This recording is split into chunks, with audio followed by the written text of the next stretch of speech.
Swayam Prabha. Digital India. Educated India.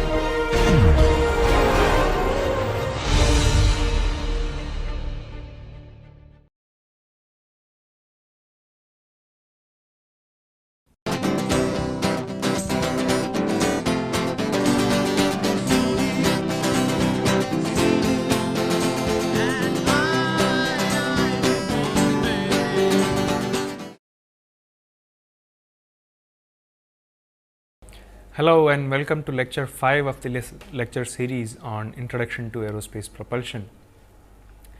In the previous lecture, I think we had covered up some of the very basic aspects and terminology associated with thermodynamics. We shall continue our journey further into understanding thermodynamic principles and basics of thermodynamics in this lecture and in future lectures. Now, in this lecture, what we are going to cover are basically to look at some of the other aspects of fundamental thermodynamics. We shall start our lecture with understanding what are known as quasi-static processes, and subsequently we shall understand the concept of energy and different forms of energy.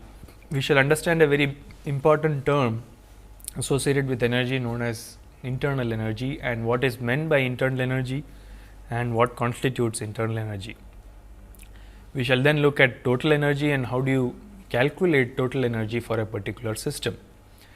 We shall then understand a concept what is known as enthalpy. Enthalpy happens to be a combination property, that is, it is a sum total of two or more different types of properties. Towards the end of this lecture, we shall understand what is known as the zeroth law of thermodynamics, what is the significance of zeroth law of thermodynamics, and what is the outcome of the zeroth law of thermodynamics. As we shall see later on, the outcome of zeroth law of thermodynamics is temperature. So, temperature measurement has the basis in zeroth law of thermodynamics. So, let us first look at what are quasi-static processes.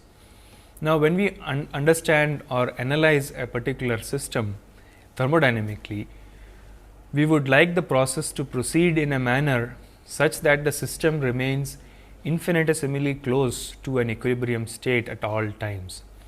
So, such processes are known as quasi-static processes, or sometimes also referred to as quasi-equilibrium processes. And so, this process in this case proceeds slow enough to allow the system to adjust itself internally, so that properties in one part of the system do not change any faster than those in other parts. That is, during a quasi-static process, we would have change in properties which are same throughout the system. That is, you do not have a different set of properties in one part of the system and another set of properties in another part of the system. So, quasi-static process proceeds at an infinitesimally slow pace, so that properties in one part of the system is the same as that of the other part of the system. Now, let us look at what are quasi-static processes in terms of examples. Now, the first example which is shown here is that of a piston cylinder assembly. The first picture that you see here shows a slow compression process. A slow compression process is one wherein the piston moves at an infinitesimally slow rate, so that the system remains in equilibrium at all times. So, this qualifies to be known as a quasi-static or a quasi-equilibrium process. Now, the second process on the other hand shows that the piston has moved a much greater distance as in the previous case.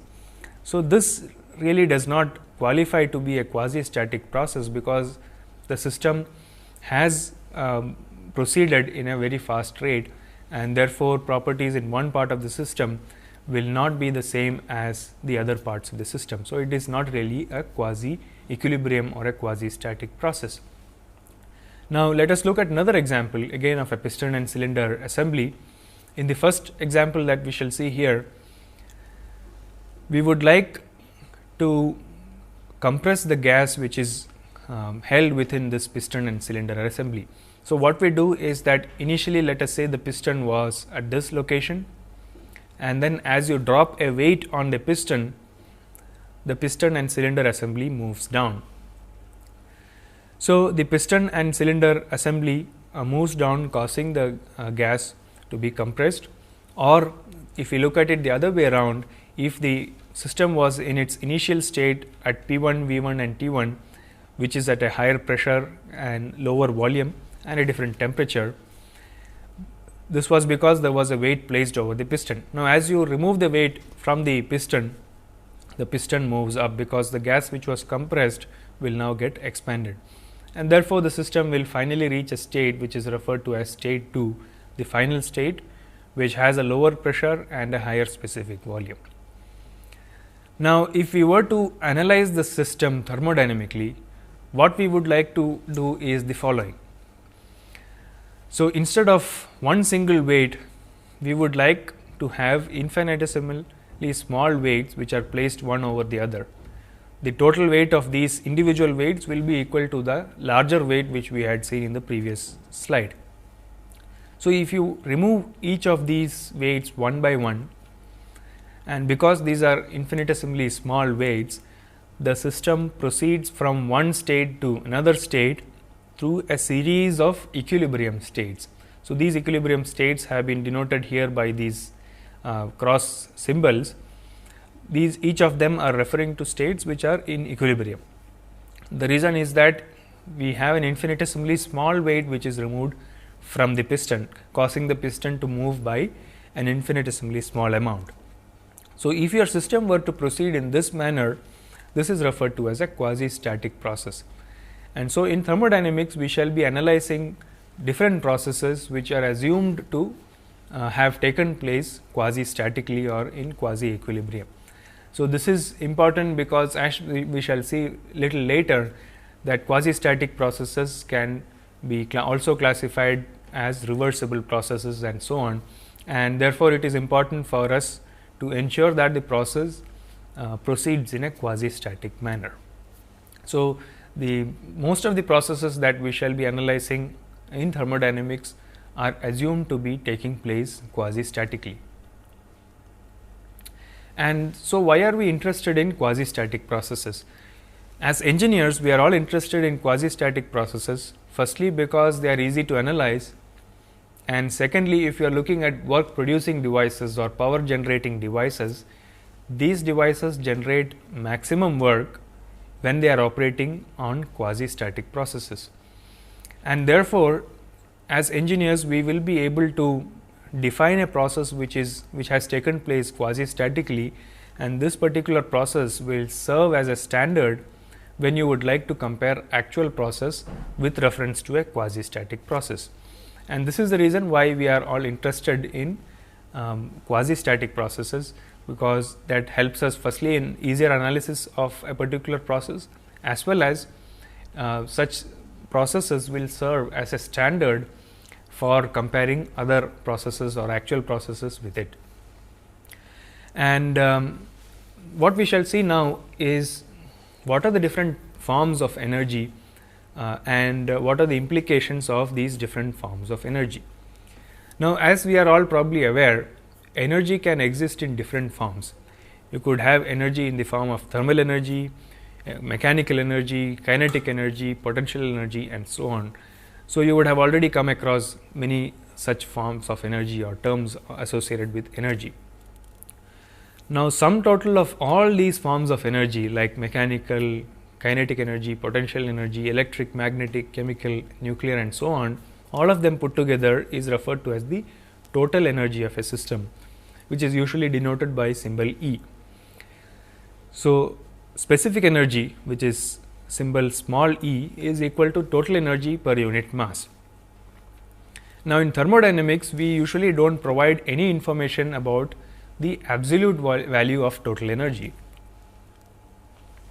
Thermodynamics, we only deal with the change of total energy, and it does not really matter what is the absolute value of energy. We are interested in change of energy from one value to another.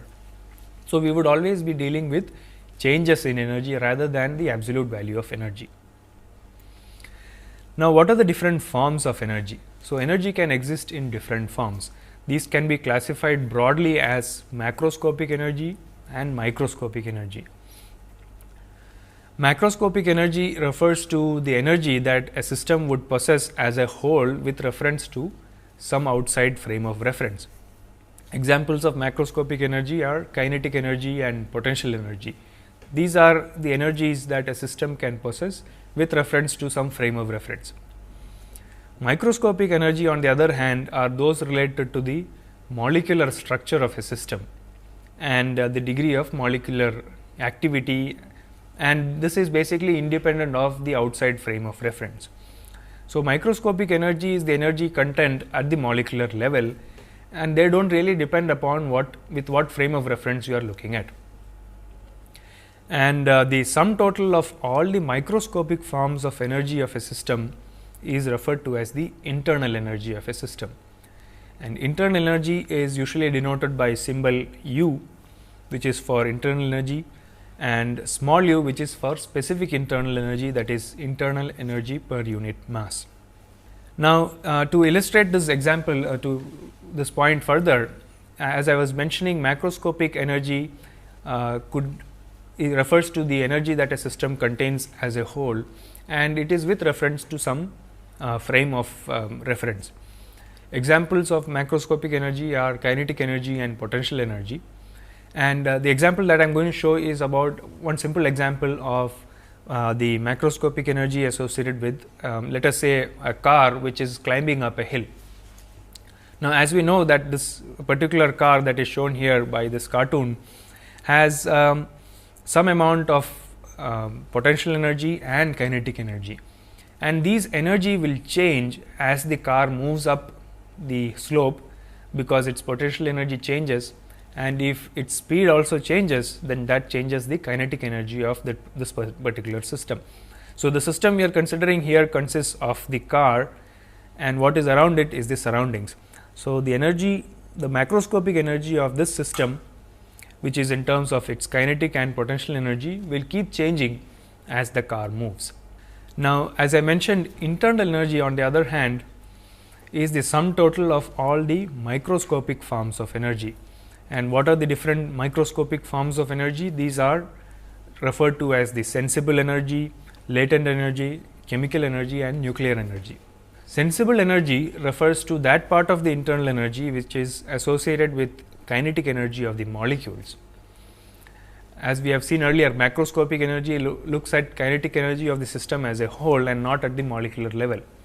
Sensible energy is the energy which is associated with kinetic energy of individual molecules, and these are again of different types. You could have rotational kinetic energy, translational kinetic energy, vibrational kinetic energy, and so on. These are again associated with the molecular level of the system. Latent energy, on the other hand, is the internal energy which is associated with phase change of a system. That is, if the system changes from solid to liquid or solid to gas or vice versa, the energy that is associated with this particular phase change is referred to as the latent energy. Now, chemical energy refers to the internal energy which keeps the molecules bonded together to themselves. So, internal energy associated with the atomic bonds of a molecule is referred to as the chemical energy, and this is the energy that is released or absorbed when either bonds are broken in a chemical reaction or new bonds are formed during a chemical reaction process. Nuclear energy refers to the amount of energy that is associated with the strong bonds within the nucleus of an atom, and this energy is tremendous. As you perhaps aware that nuclear fission or fusion reaction produces tremendous amounts of energy. That is because the energy associated with the bonds within the nucleus of an atom is very tremendous, and therefore, the nuclear energy refers to that particular energy which is associated with the bonds within the nucleus of an atom. Now, we will explain this by examples which are shown here, showing the different forms of microscopic energy which form the sensible energy. I mentioned that sensible energy refers to the energy which is associated with kinetic energy of individual molecules.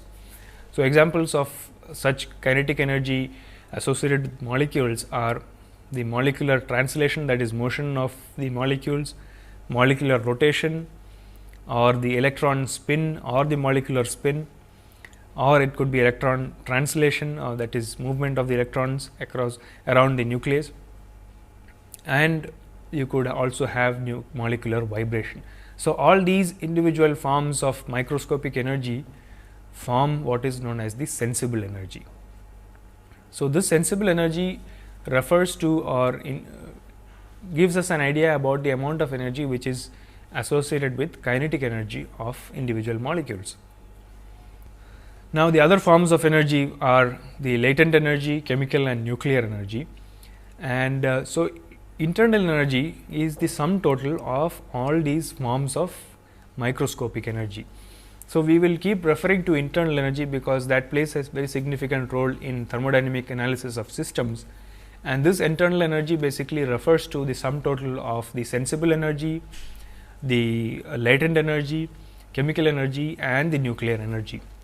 And so, every system has certain amount of internal energy associated with it, and that is basically comprising of these individual energies which are at the molecular level, or sum total of all these microscopic forms of energy constitute the internal energy of a system.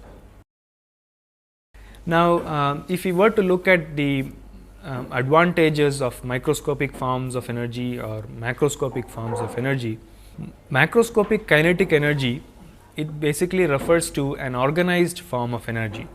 So, microscopic kinetic energy is the organized form of energy, and it is more useful than the disorganized forms of kinetic energy of molecules. Now, there is an example which is shown here. We can see what is shown here is that of a dam wherein water is discharged into a turbine which generates a power output. So, what is shown here are a turbine wheel which is placed here at the exit of the dam, or if the turbine wheel is placed inside the reservoir. Now, this reservoir of the dam contains a lot of energy associated with it, basically because of the molecular motion or kinetic energy of these molecules. So, there is a lot of energy associated with it, but it is disorganized form of energy. As you can see, all the molecules are oriented randomly, and therefore, this disorganized form of energy would not help us in any way because it does not generate any work output. So, if the turbine wheel was to be placed inside the reservoir, even though the reservoir has a lot of microscopic kinetic energy of the molecule, it does not generate any work output because it is disorganized form of energy. On the other hand, if you were to place the turbine wheel at the exit of the dam, this disorganized form of energy gets converted to organized form of energy. That is, you get the macroscopic kinetic energy of this water which is coming out of the dam, which is basically conversion of the microscopic form into macroscopic form, and this macroscopic kinetic energy is what you can convert to useful work output. So, you get useful work output from this system because of the macroscopic kinetic energy. The macroscopic kinetic energy is the organized form of energy as we had seen in this example, and therefore, it produces useful work output as compared to the disorganized microscopic kinetic energy of the molecules. So, we are all engineers. As engineers, we are always interested in the macroscopic form of energy because that is what gives us the useful work output. Now, let us look at how we can calculate kinetic energies, potential energy and the total energy associated with the system. You probably have already understood some of the aspects of kinetic energy earlier on. So, kinetic energy is basically the product of mass, its square of the velocity divided by 2. So, mv square by 2 is kinetic energy of a system, and kinetic energy per unit mass is the v square by 2, that is in either kilojoules per kilogram, usually referred to in kilojoules per kilogram on a unit mass basis.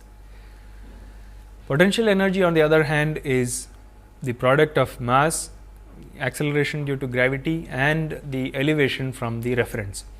So, here z refers to the elevation of the system from the reference.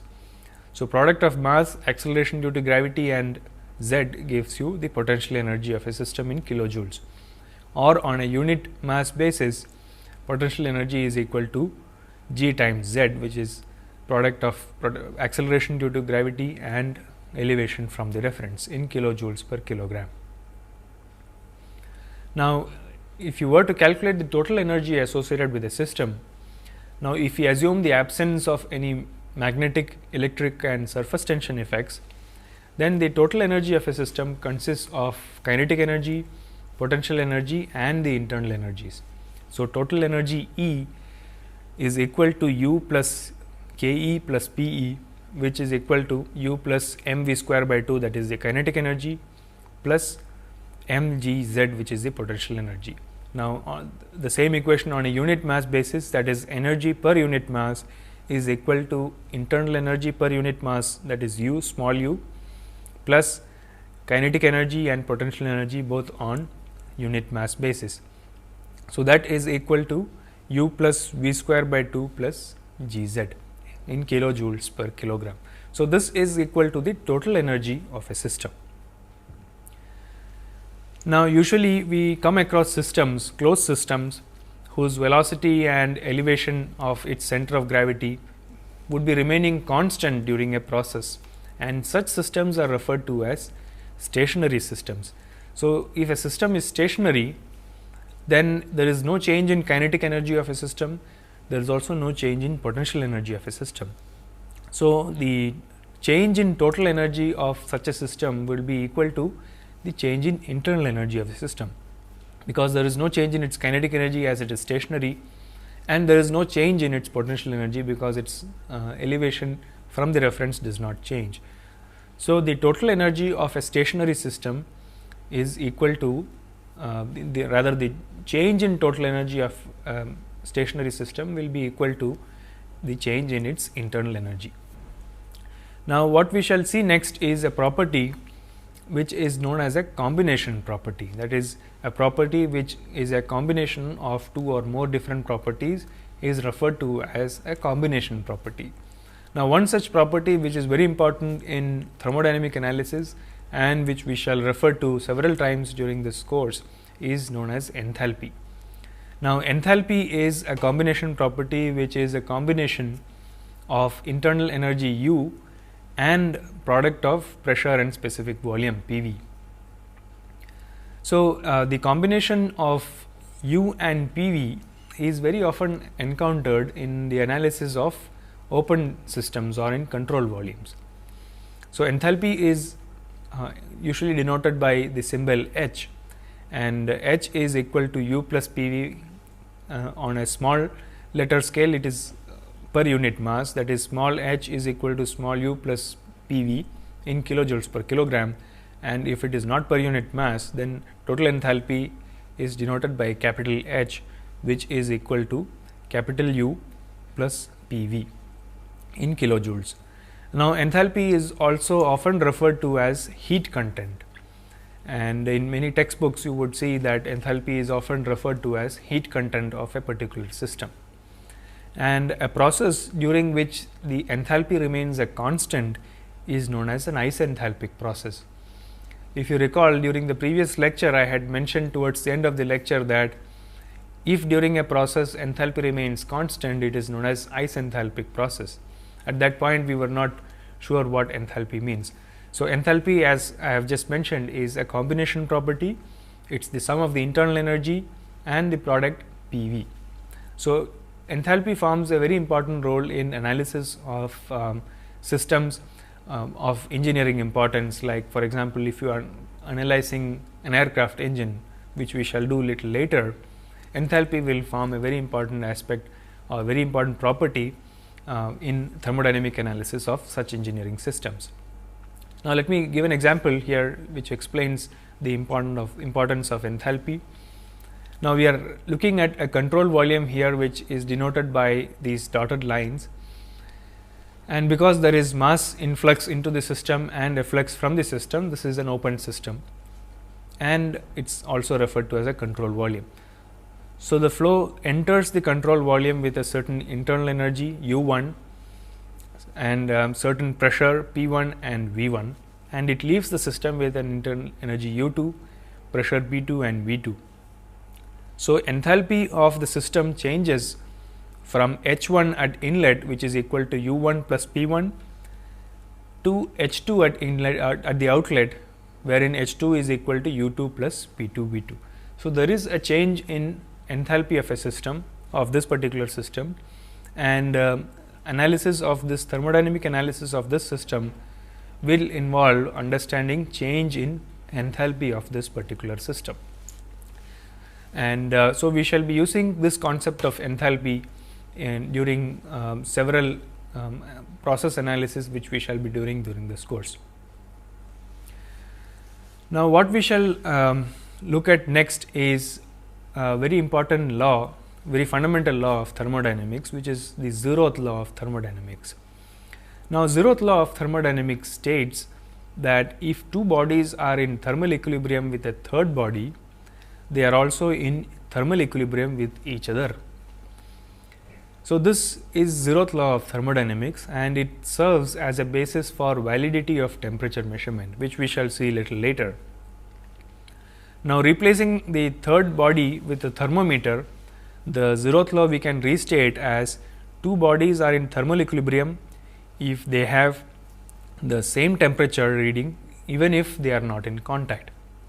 That means that if there are two bodies, both of them show the same temperature reading, even if they are not in contact, they are said to be in thermal equilibrium, because each of them is individually in thermal equilibrium with the thermometer, and therefore, thermometer helps us in measuring temperature, because it establishes a thermal equilibrium within itself as well as with the system. So, zeroth law of thermodynamics forms the basis for temperature measurement. Now, let me explain this point further. Now, what is shown here are three different bodies denoted by A, B and C. Let us say the temperature of these bodies are T A for body A, T B for body B and T C for the body C. Now, let us say body A and C are in thermal equilibrium, that means T A is equal to T C, and body B and C are in thermal equilibrium, that is T B is equal to T C. So, as per the zeroth law, or as a consequence of the zeroth law, because A is in equilibrium with C and B is in equilibrium with C, as per zeroth law, A should be also in equilibrium, thermal equilibrium with body B. That means T A should be equal to T B. So, zeroth law helps us in explaining thermal equilibrium between these three bodies. Now, there is a reason why this particular law is referred to as the zeroth law. Well, this zeroth law was proposed only in 1930s, in fact in 1931, whereas the first and second law of thermodynamics were defined much earlier in the late 1800s. Now, this is called a zeroth law because it is a much more fundamental law than the first and second laws of thermodynamics, and it should have actually preceded the first and second laws of thermodynamics. But since we already had a first law and a second law of thermodynamics, this particular law was renamed as the zeroth law of thermodynamics. And all the temperature scales that we see in existence today, they are based on certain reproducible states, like it could be the freezing point, which is also referred to as the ice point, or it could be the boiling point of water, which is the steam point. On the Celsius scale, which I am sure you are all familiar with, we usually measure temperature in Celsius, even though that is not the SI unit of temperature. On the Celsius scale, ice and steam points were assigned 0 degrees and 100 degrees Celsius respectively. So, these were the temperatures which were defined when Celsius scale was formed long ago. Now, in thermodynamics, we would like to have a temperature scale which is not dependent on properties of a particular substance. For example, in the Celsius scale, it depends upon properties of water, which was ice point and steam point.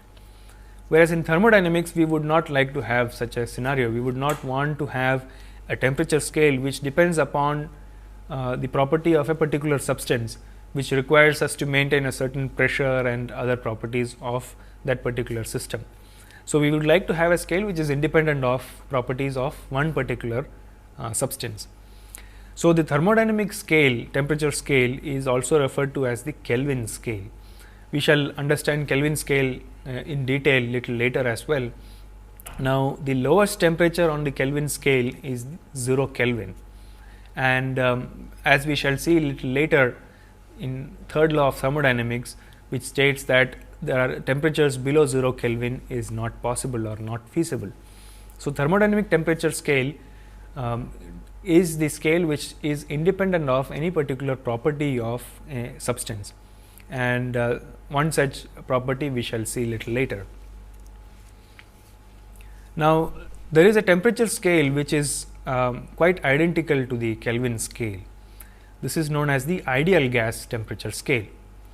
Now, this ideal gas temperature scale involves a constant volume thermometer which is filled with a gas which could be either hydrogen or helium, and at low pressures the temperature of it is based on the principle that at low pressures temperature of a gas is proportional to its pressure at constant volume. So, this forms the basis of measurement of temperature using the constant volume temperature, that is basically that at low pressures temperature of a gas will be proportional to its pressure if the volume is held constant. Now, in an ideal gas temperature scale, what we see is that the temperature of a gas in a fixed volume varies linearly with pressure, and that occurs at low pressures. So, the relationship between the temperature and pressure can be expressed as temperature T is equal to A plus B times P, where A and B are constants, and these constants are determined experimentally for a particular gas thermometer. So, if you were to find these values A and B, you can estimate temperature of a system if you know the pressure at a particular instant. So, constant volume gas scale involves measurement of pressure of a particular gas and then inferring temperature from this measured pressure. So, it is necessary for us to find the values of these constants A and B, which are determined experimentally, and once you know A and B and also the pressure, you can infer temperature from these parameters A plus B p. Now, if we were to determine these values A and B, the constants A and B, then you need to measure the pressure of the gas at two reproducible points. For example, ice point and the steam point, which I had explained earlier, are two reproducible states of water. That is, ice, as we know now, has a temperature of 0 degree Celsius, and steam point is basically 100 degree Celsius for water. And so, if you were to measure pressure of a gas in at two different reproducible states and then assign suitable values of temperatures to these two values, it is possible for us to find these constants A and B. And so, if you have just two measurements, then you are able to find these constants A and B. So, once A and B are known, the unknown parameter now is the temperature.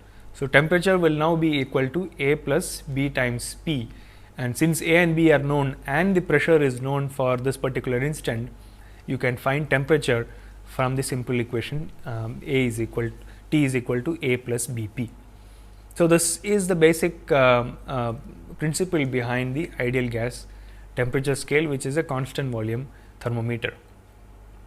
Now, if we were to assign those two values that I had mentioned earlier equal to 0 degree Celsius and 100 degree Celsius, then the temperature scale that we get is identical to the Celsius scale.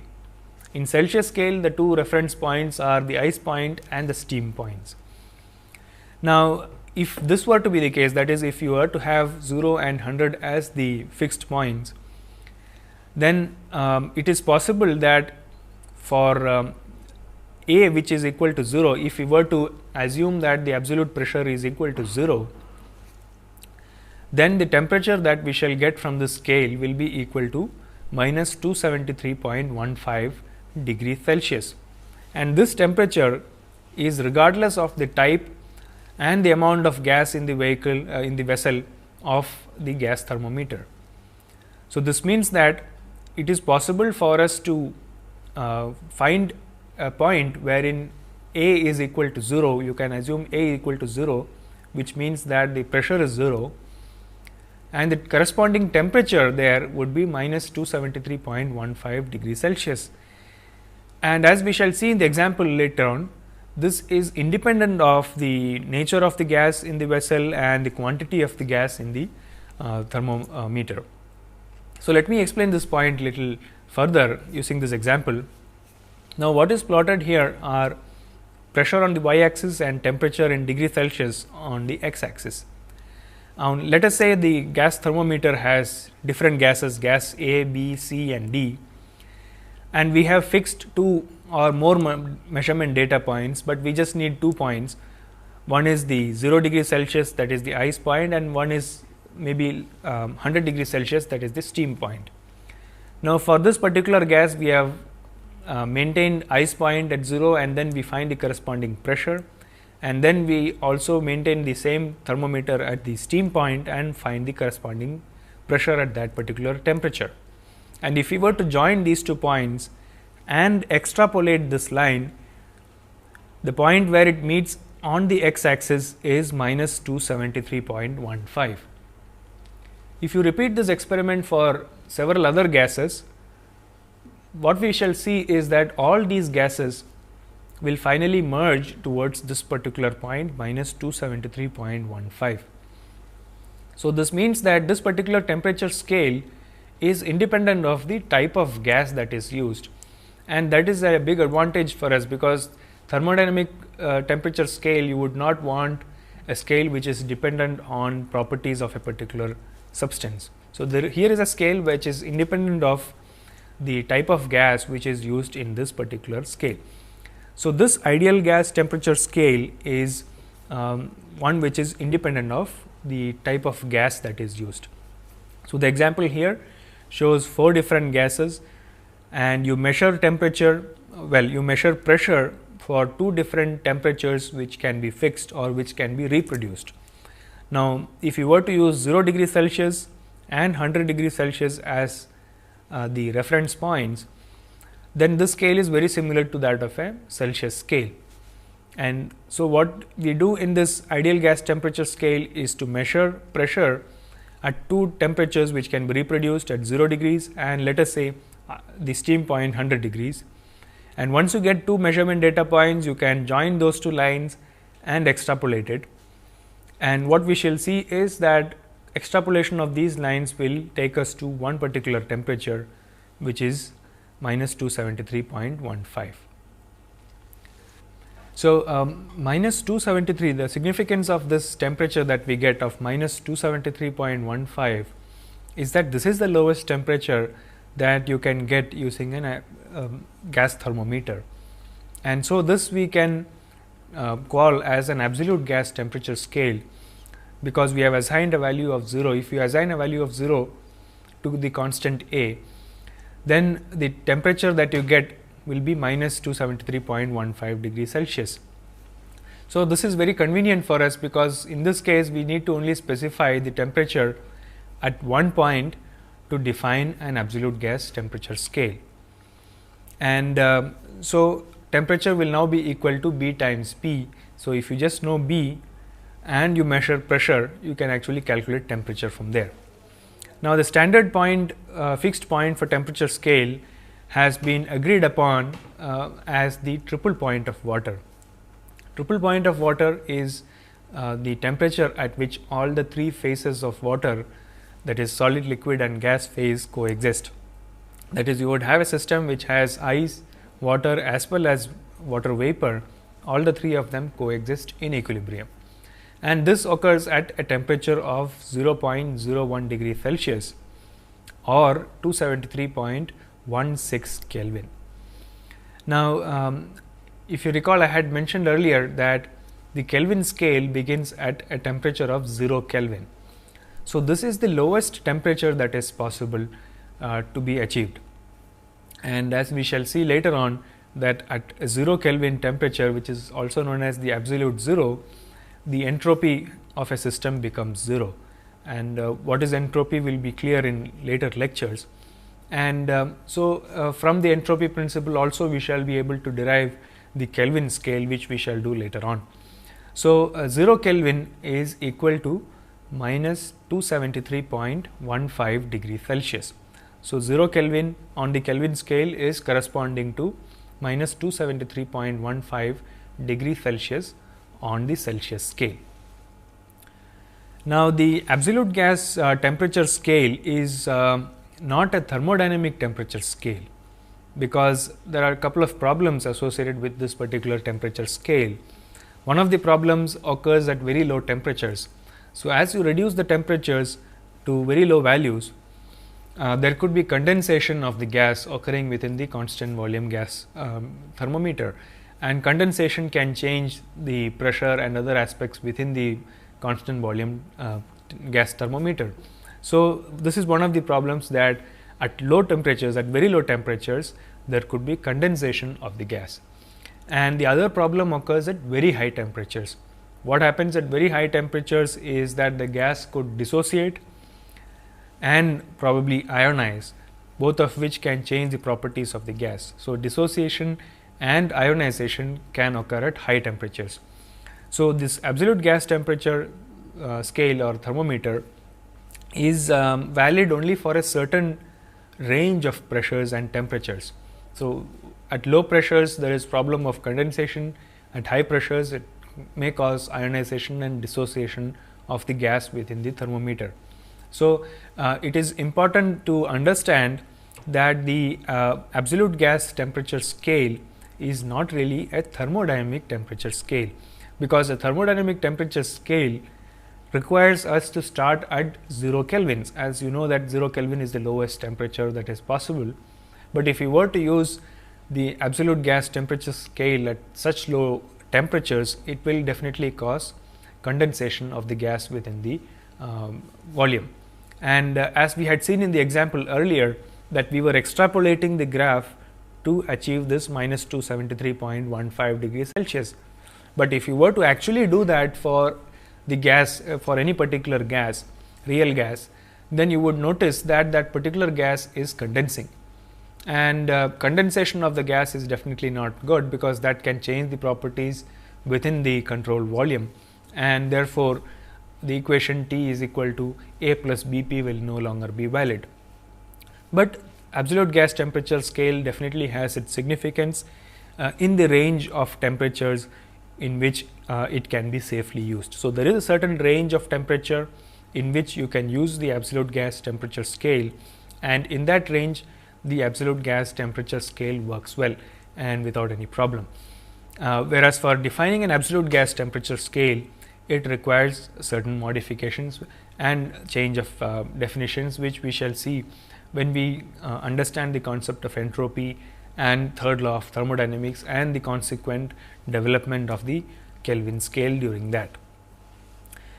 So, let me recap what we had looked at in this lecture. What we had understood were certain basic parameters associated with thermodynamics, the quasi-static processes. We started our lecture with understanding what are quasi-static processes. Quasi-static processes are those wherein the process is assumed to occur or progress at infinitesimally slow rates, so that the system is in equilibrium with itself at each instant of time. After quasi-static processes, we looked at the concept of energy and the different forms of energy. We understood that energy can exist in microscopic form or in macroscopic form, and useful work output from a system can be obtained if the form of energy is in macroscopic in nature. Microscopic energy, on the other hand, does not really give us any useful work output, because it is a disorganized form of energy. Now, the sum total of all the microscopic forms of energy is known as the internal energy, and total energy of a system constitutes the sum total of the internal energy plus the kinetic energy and the potential energy of a system. Subsequently, we looked at the concept of enthalpy. Enthalpy is a combination property which is the sum of internal energy U plus PV, and this plays a very significant role in thermodynamic analysis of several engineering systems, especially those dealing with open systems or control volumes, and many of the engineering systems are indeed control volume systems, and therefore enthalpy plays a significant role in its analysis. Towards the end of the lecture, we looked at the zeroth law of thermodynamics, and as an outcome of zeroth law of thermodynamics, how we can develop a temperature scale, how you can define temperature of a system if you understand the concept of zeroth law of thermodynamics, how you can define an absolute gas temperature scale and approximate the absolute gas temperature scale with an ideal gas temperature scale. We also understood that there are certain limitations with an ideal gas temperature scale, especially at low temperatures, very low temperatures, and at very high temperatures. But in spite of these limits, we can still use an ideal gas temperature scale for a certain range of temperatures. So, this is what we had looked at in this lecture, and in next lecture, that is lecture 6, what we shall look at are specific heat, we shall define specific heats of a system, and we will see that there are two types of specific heats: specific heat at constant pressure and specific heat at constant volume. We shall understand what is meant by heat transfer and what are the different types of heat transfer, and we shall also look at work and the thermodynamic definition or thermodynamic meaning of work, and what are the different types of work that are possible. What we shall see in the next lecture is that heat and work are two different forms of energy interaction that a system can have with its surroundings. So, we shall look at these aspects in the next lecture, that would be lecture 6.